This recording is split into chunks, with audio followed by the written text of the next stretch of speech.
है त। अब क्रस बेल्टमा के भनेको छ त कुरा हेरौँ ल।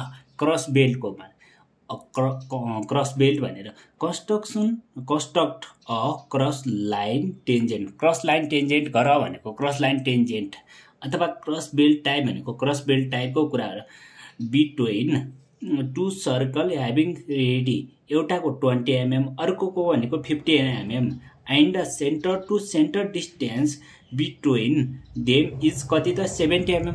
दुईटाको सेन्टरदेखि एउटाको सेन्टरदेखि अर्कोको सेन्टरसम्म कति mm छ भनेको छ त 70 mm छ भनेको छ सेन्टरदेखि सेन्टरसम्म हो।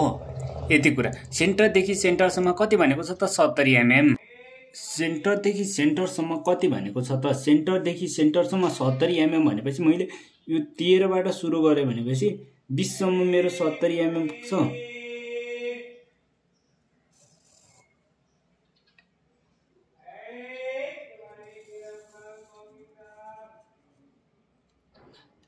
यहाँसम्म मेरो कति भयो त 70 mm हो। यति के गरेको छु त मैले यहाँनिरबाट भनेको 17 हो। 17 भनेपछि अब यहाँनिरबाट केही छैन है।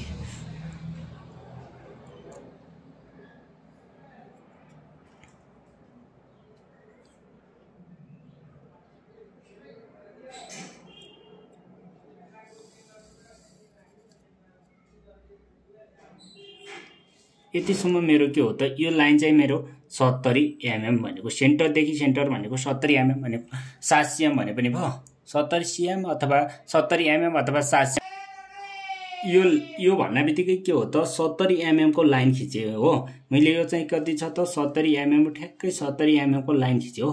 हेर्नु त 70 mm को लाइन खिच्यो भनेपछि अब मेरो मैले सेन्टरदेखि सेन्टरसम्म लाइन खिचे। एउटा ठुलो रेडियस भनेको 20 mm को छ, सानो सर्कल भनेको कति त 50 mm हो। 20 mm र अर्को भनेको 50 mm। ठुलो सर्कल पहिला मैले 20 mm को ड्रा गर्छु, त्यसपछि गएर कति त सानो सर्कल भनेको 15 mm को ल है त। मैले पहिला ठुलो सर्कल भनेको कतिको त 20 mm को ड्रा गर्नुपर्ने छ। मैले यहाँनिर कम्पासमा नआए कम्पासले नआए अनि सर्कल ड्रा गर्छु। अब यो भनेको 20 mm को छ भनेको 2 cm। अब मैले यहाँनिर सेन्टर राखेँ, सर्कल बनाइहालेँ।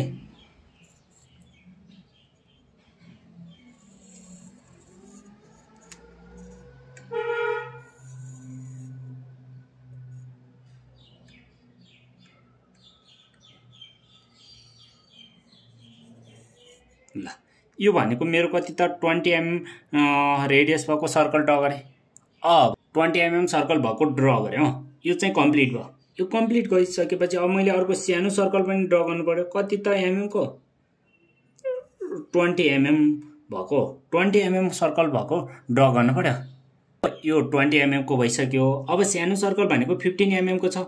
अब 15 mm भनेको अर्को सेन्टरदेखि सेन्टरसम्मको 70 यहाँदेखि यहाँसम्म। अब यो भनेको 15 mm भनेको यो पोइन्टमा बसेर गर्नु पर्यो।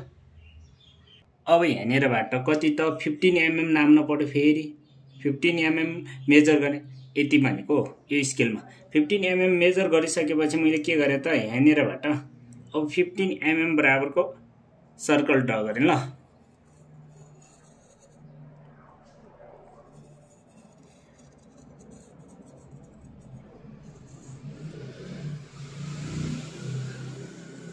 अब यो 20 mm डायमिटरको 20 रेडियस भएको 20 रेडियस भएको सर्कल ड्रा गरेँ। यो अर्को भनेको कति त 15 mm रेडियस भएको सर्कल ड्रा गरेँ।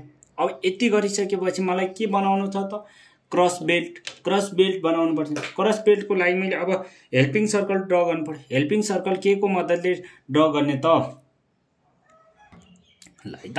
अब मैले हेल्पिङ सर्कल गर्नलाई के गरेँ त हेल्पिङ सर्कलको लागि भनेपछि हेल्पिङ सर्कल भनेको कति छ त हेल्पिङ सर्कललाई मैले स्मल आर ले भन्दा पनि के आर एस लेखेँ ल, नोटेसन गरेँ। आर एस को लागि हेल्पिङ सर्कलको लागि capital R plus small R यो दुईटा जोडेँ 20 प्लस 15 जोड्दाखेरि मेरो कति त 35 भयो। 35 हो भनेपछि अब यहाँनिरबाट त 35 भयो। 35 भनेपछि मैले सर्कल ड्रा गर्नुपर्ने थियो। कुनै एउटा पोइन्टमा मेजर गरौँ। यति 14 मा गऱ्यो भने 17 पोइन्ट यो भनेपछि एकैछिन है यो भनेको मैले ठ्याक्कै 3.5 भनेको अथवा 35 mm 3.5 cm अथवा 35 भन्ने बित्तिकै मेरो यति भयो। अब म यो पोइन्टमा भनेको ठुलो सर्कलमा बसेर मैले के गर्छु त सर्कल ड्र गर्छु। हेल्पिङ सर्कल हो।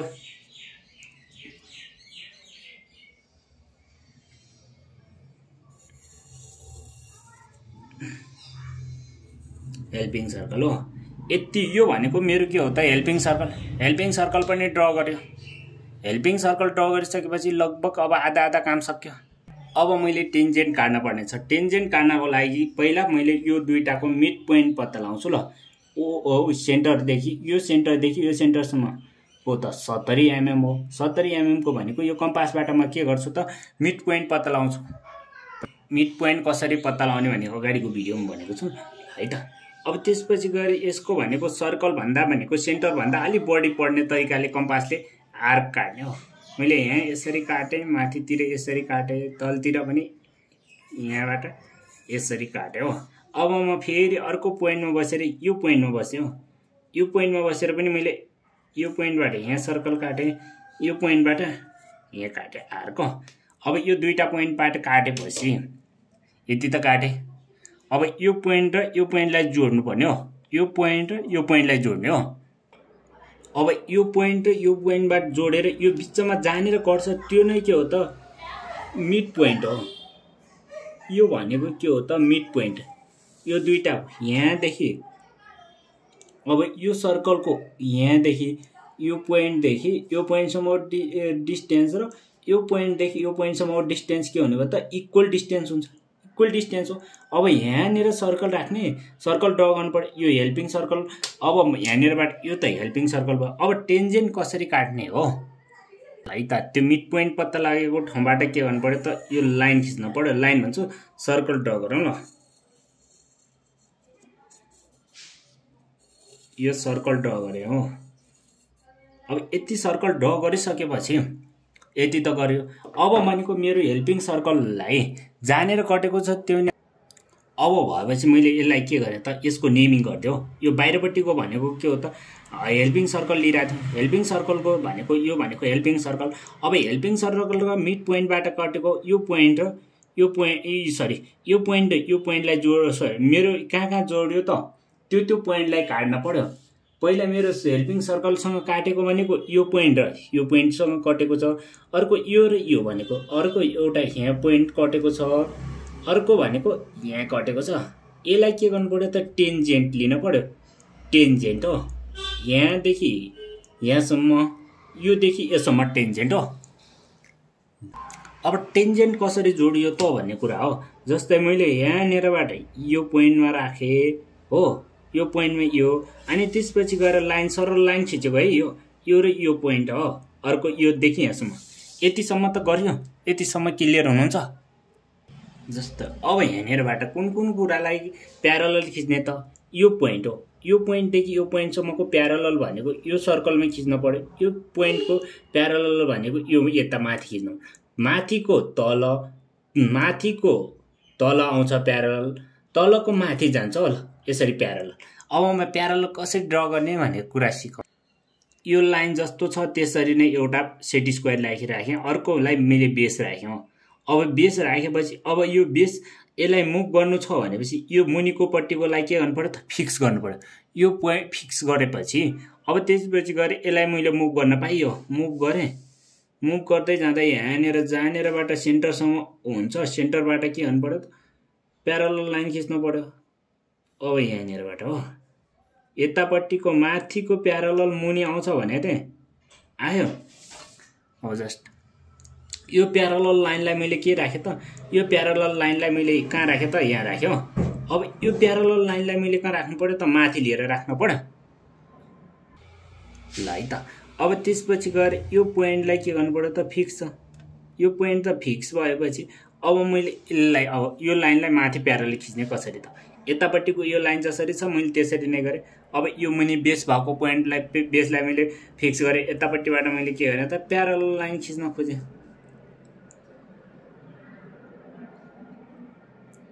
पछाडितिर छुटिसक्दा हुन्छ कहिले हेर्नु ल। अब मेरो यहाँबाट मैले के गरेँ त यति कुरा यो लाइनलाई हो यो दुईटा भनेपछि अब यहाँनिरसम्म त कुन कुरालाई कहाँ राखे त यो प्यारलललाई लिएर यहाँ राखे यो प्यारलललाई लिएर कहाँ राखे त यहाँ राख्यो प्यारलल लाइन खिच्ने कुरा त भयो ड्राफ्टरमा पनि के गर्ने त ड्राफ्टरको सँग लाइनसँग ठ्याक्क राख्ने यो लाइनसँग अनि फेरि कहाँ लिन पर्ने छ यो ट्याक्क यहाँ लिएर राख्ने यसको सेन्टरसँग हो अब यसलाई पनि त्यसरी नै यहाँ राख्ने ल यतिसम्म त क्लियर हुनुहुन्छ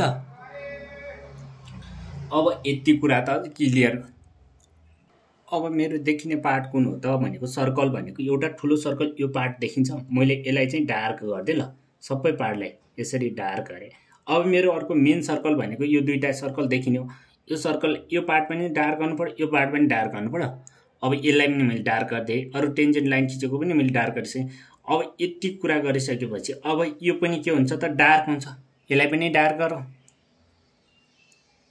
अब यो पछाडीको सर्कललाई पनि यो सानो सर्कललाई पनि मैले के गरेँ त डार्क गरेँ अब यतिसम्म त क्लियर हुनुहुन्छ स्टेप बाइ स्टेप गर्दैछु अब यो पोइन्ट भनेको क्रस भन्ने बित्तिकै यो सर्कलको यहाँ क्रस हुने यो पोइन्ट यहाँ जाने यो पोइन्ट कहाँ जाने त यहाँ टेन्जेन्ट हो यति कुरा गरौँ ल यति गर्न सक्ने बित्तिकै त यो क्वेसन नै कम्प्लिट भयो जस्तो हुन्छ ल है त अब यो लाइन पनि डार्क गर्नु ल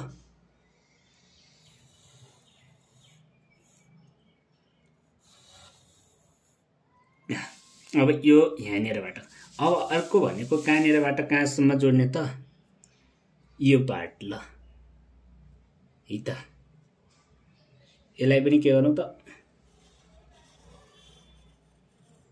है त योमा पनि जोड्दिउँ ल यसलाई पनि जोड्दिउँ अब यहाँनिरबाट त यो क्रस टेन्जेन्ट भयो क्रस टेन्जेन्ट भनेपछि अब यसको नेमिङ गरौँ ल